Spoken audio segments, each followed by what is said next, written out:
Hello दोस्तों, आप सभी को एमएस दीन एकेडमी परिवार की ओर से सभी को नए साल की हार्दिक बधाई। Happy new years. आज 1 जनवरी 2024 का डेली करंट अफेयर्स हम लोग देखेंगे। तो हम लोग आगे बढ़ते हैं, देखते हैं 1 जनवरी का महत्वपूर्ण इतिहास क्या क्या है। तो 1 जनवरी थोड़ा सा वेट करेंगे, थोड़ा सा हम लोग कलर ले लेते हैं। हाँ,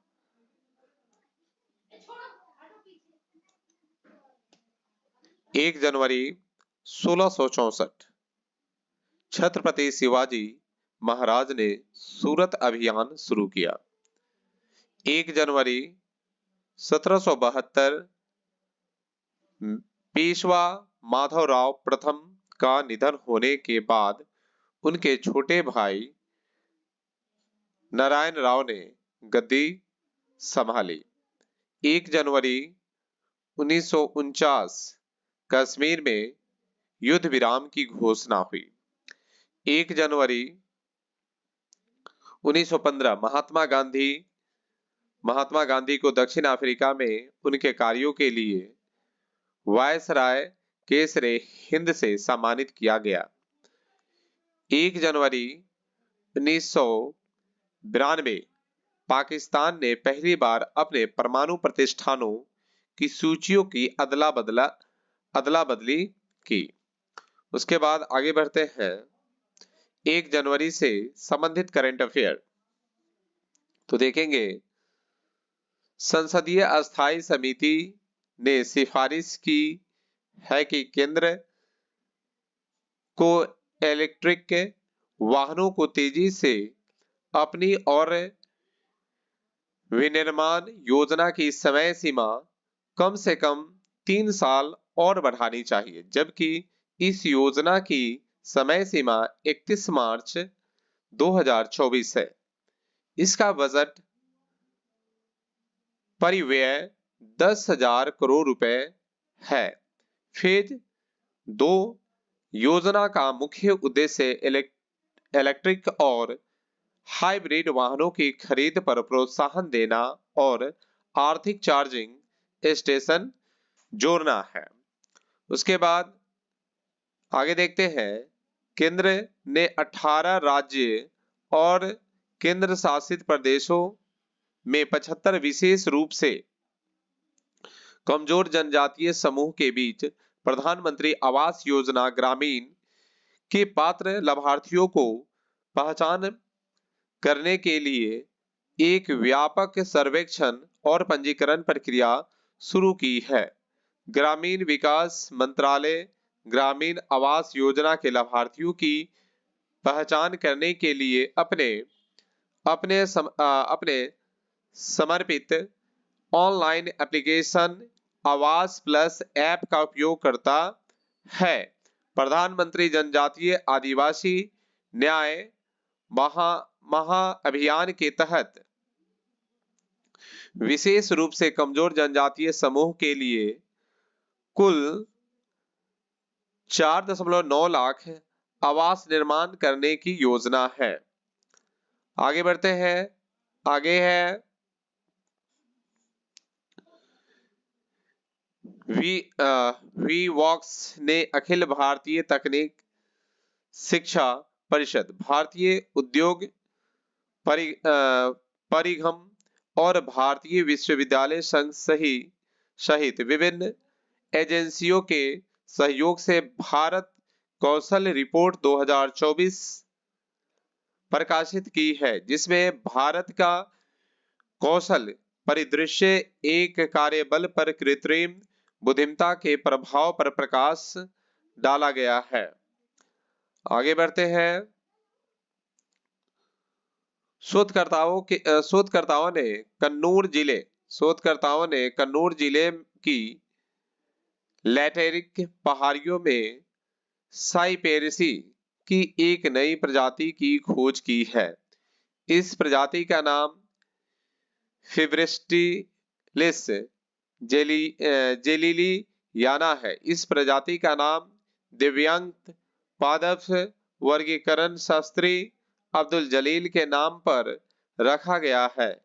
यह प्रजाति साई पेरेसी परिवार की सबसे बड़ी जेनेरा में से एक था, जो उष्णकटिबंधीय और उष्णकटिबंधीय क्षेत्रों में फैली 320 प्रजातियों द्वारा दर्शाया गया था। आगे उसके बाद आगे है, सर्वोच्च न्यायालय ने यूनियंस ऑफ इंडिया और अन्य बनाम AIR कमोडोर इनके शर्मा मामले में स्पष्ट किया है कि अपने शासी कानूनों के सख्त मापदंडों के तहत काम करने वाले न्यायाधिकरण सरकार को नीति बनाने का निर्देश नहीं दे सकते हैं। उसके बाद आगे बढ़ते हैं। आगे जो है वीटा दानी ने अंतर्राष्ट्रीय टेबल टेनिस फेडरेशन फाउंडेशन के गवर्निंग बोर्ड में नियुक्त पहली भारतीय के रूप में इतिहास रच दिया है, जो उनके शानदार करियर में महत्वपूर्ण उपलब्धि है। अपनी उल्लेखनीय उपलब्धि पर टिप्पणी करते हुए वीटा दानी ने अपना उत्साह व्यक्त करते हुए कहा, एक ऐसे संगठन में शामिल होना एक शानदार एहसास है जो टेबल टेनिस के विकास और समुदाय पर इसके प्रभाव के लिए मेरे दृष्टिकोण से पूरी तरह मेल खाता है। उसके बाद यूनेस्को एशिया प्रशांत पुरस्कार 2023 प्रदान किया गया। इसका उद्देश्य वर्तमान और भविष्य की पीढ़ियों के लाभ के लिए क्षेत्र की सांस्कृतिक विरासत के संरक्षण में निजी क्षेत्र की भागीदारी और सार्वजनिक निजी सहयोग को प्रोत्साहित करना है। यूनेस्को के बैंकॉक कार्यालय के अनुसार जूरी ने 8 देशों की कुल 48 परियोजनाओं का मूल्यांकन किया, जिसमें 12 परियोजनाओं को सम्मान देने के लिए चयन किया गया। आगे बढ़ते हैं। बेंगलुरु स्थित फिटनेस स्लाइस समर्पित north east small foundations bank ने अपने अंतरिम प्रबंधन निदेशक और मुख्य कार्यकारी अधिकारी के रूप में सतीश कुमार कलरा की नियुक्ति की घोषणा की गई है। यह महत्वपूर्ण कदम स्लाइस और NESFV के बीच चल रही बिल प्रक्रिया के हिस्से के रूप में आया है, जो फिनटेक्स और बैंकिंग क्षेत्र में एक अद्वितीय विकास का प्रतीक है। आगे बढ़ते हैं। भारतीय रिजर्व बैंक के पूर्व गवर्नर रघुराम राजन ने, यानी कि भारतीय रिजर्व बैंक के पूर्व गवर्नर रघुराम राजन ने अर्थशास्त्री रोहित लंबा के साथ मिलकर बैंकिंग द मॉडल्स रिमिनिंग से इंडियाज इकोनॉमिक्स फ्यूचर नामक एक अद्भुतपूर्व पुस्तक जारी की है।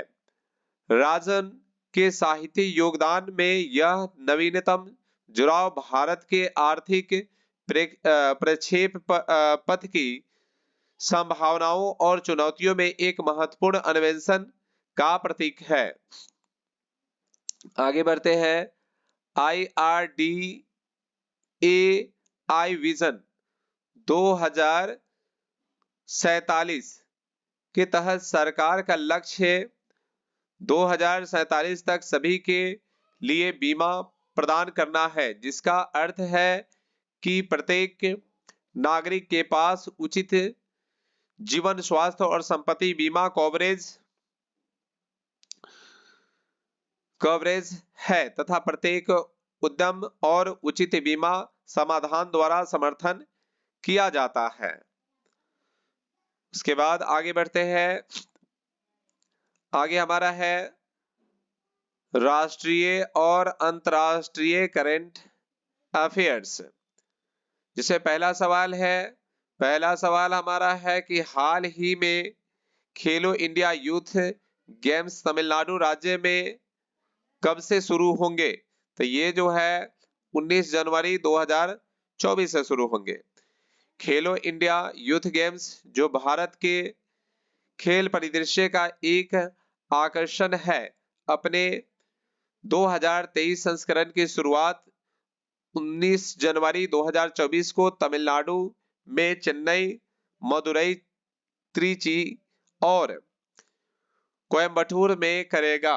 दक्षिणी राज्य को गवर्नर से मेजबान के रूप में चुना गया है और खेल 4 जीवंत शहरों चेन्नई, मदुरई, त्रिची और कोयम्बटूर में आयोजित होंगे।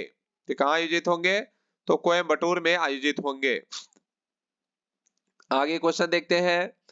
क्वेश्चन नंबर 2 है, विश्व पारिवारिक विश्व शांति दिवस हर साल कब मनाया जाता है?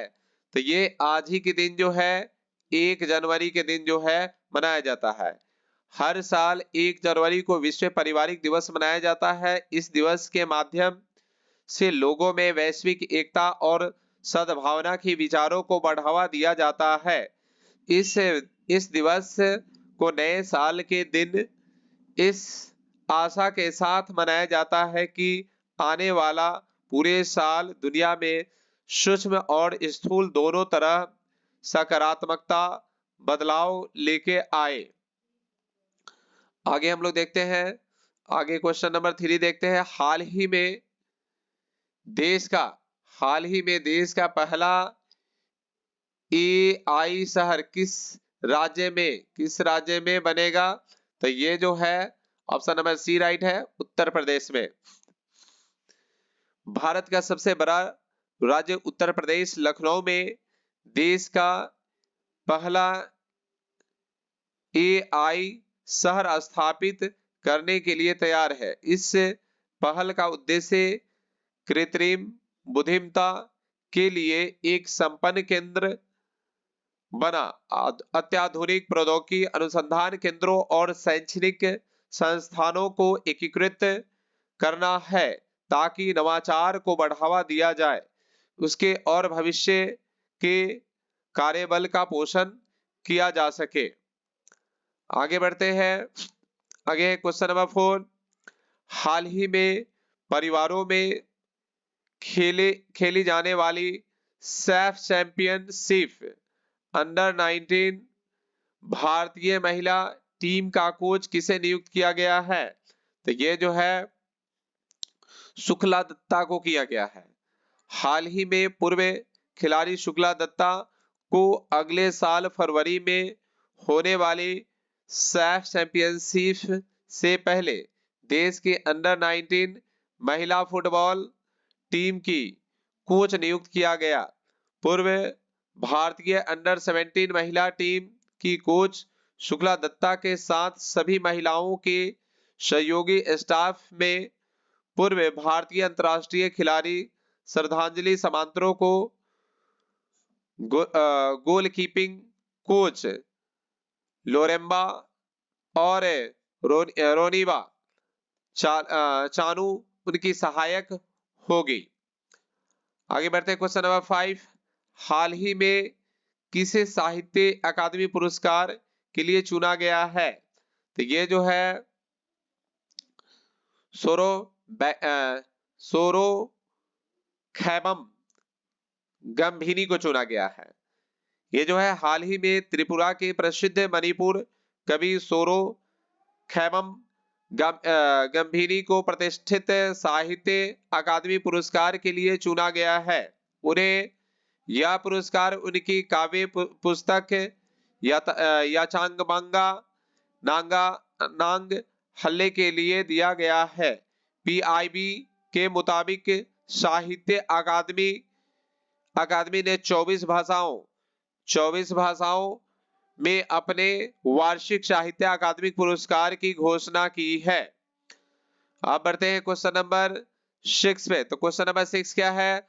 हाल ही में किस देश के खिलाड़ी डीएन एल्गर ने अंतरराष्ट्रीय क्रिकेट से संन्यास लिया है? तो ये खिलाड़ी क्या है? दक्षिण अफ्रीका के खिलाड़ी ने जो है संन्यास लिया है। हाल ही में दक्षिण अफ्रीका के पूर्व टेस्ट कप्तान डीएन एल्गर ने अंतरराष्ट्रीय क्रिकेट से संन्यास का ऐलान कर दिया है। वह भारत के खिलाफ आगामी टेस्ट सीरीज के बाद क्रिकेट को अलविदा कह देंगे। 36 साल के एल्गर ने अपने निर्णय के बारे में क्रिकेट दक्षिण अफ्रीका को बता दिया है। एल्गर ने सीरीज शुरू होने से पहले की झटका दिया है। आगे बढ़ते हैं question number 7।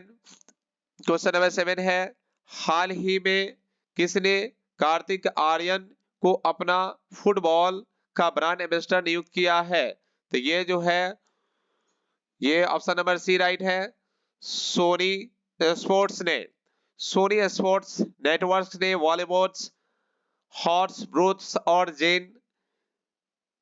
Z आइगन्स Kartik Aaryan को इस खूबसूरत खेल के लिए अपना आधिकारिक ब्रांड एम्बेसडर नियुक्त करके भारत में फुटबॉल साहित्य के एक नए युग की शुरुआत की है।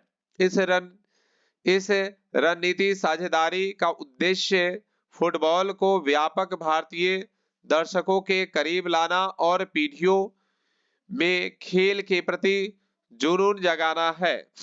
उसके बाद क्वेश्चन नंबर 8 देखते हैं, हाल ही में किस आईआईटी को पूर्व छात्रों ने 57 यानी 57 करोड़ रुपए दान दिए हैं? तो ये जो है आईआईटी बम्बई को, IIT Bombay option number B, IIT Bombay को दिया गया है।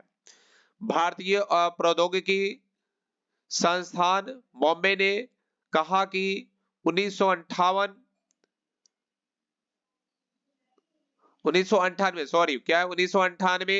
की कक्षा ने अपने हिस्से के रूप में अपनी विरासत परियोजना के लिए 57 करोड़ रुपए की राशि देने का वादा किया है।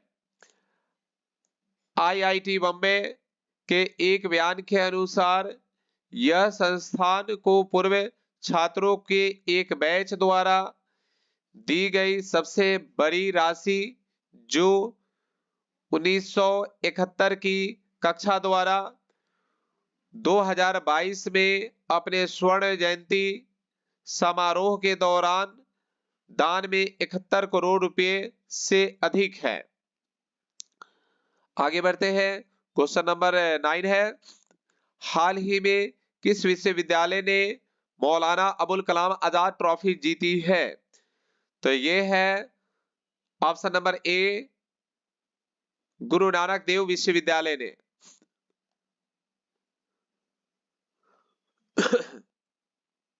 हाल ही में गुरु नानक देव यूनिवर्सिटी ने अपने 54 साल के इतिहास में 25 बार भारतीय खेलों की सबसे प्रतिष्ठित मौलाना अबुल कलाम आजाद ट्रॉफी जीतकर एक बार फिर इतिहास रच दिया है। गुरु नानक विश्वविद्यालय देश का एकमात्र विश्वविद्यालय है जो 9 जनवरी 2024 को राष्ट्रपति भवन में देश के माननीय राष्ट्रपति द्वारा 25वीं बार माका ट्रॉफी, कौन सा ट्रॉफी है? माका ट्रॉफी का आयोजन करेगा। और क्वेश्चन नंबर 10 की बात करते हैं, हाल ही में पंडित मदन मोहन मालवीय की संग्रहित कृतियों का विमोचन किसने किया? तो ये जो है नरेंद्र मोदी जी ने। हाल ही में प्रधानमंत्री नरेंद्र मोदी ने पंडित मदन मोहन मालवीय के एकत्रीय कार्य को शामिल करते हुए 11 खंडों की पहली श्रृंखला का अनावरण किया। जारी किया गया संग्रह एक द्विभाषी उत्कृष्ट कृति है, जिसमें अंग्रेजी और हिंदी दोनों में सामग्री शामिल है। लगभग 4000 पृष्ठों में फैले ये खंड देश के विभिन्न कोनों से पंडित मदन मोहन मालवीय के लेखों और भाषणों को सावधानी पूर्वक एकत्र करते हैं। तो इसी के साथ आज का करंट अफेयर समाप्त होता है। आप सभी को फिर से नए साल की हार्दिक शुभकामनाएं।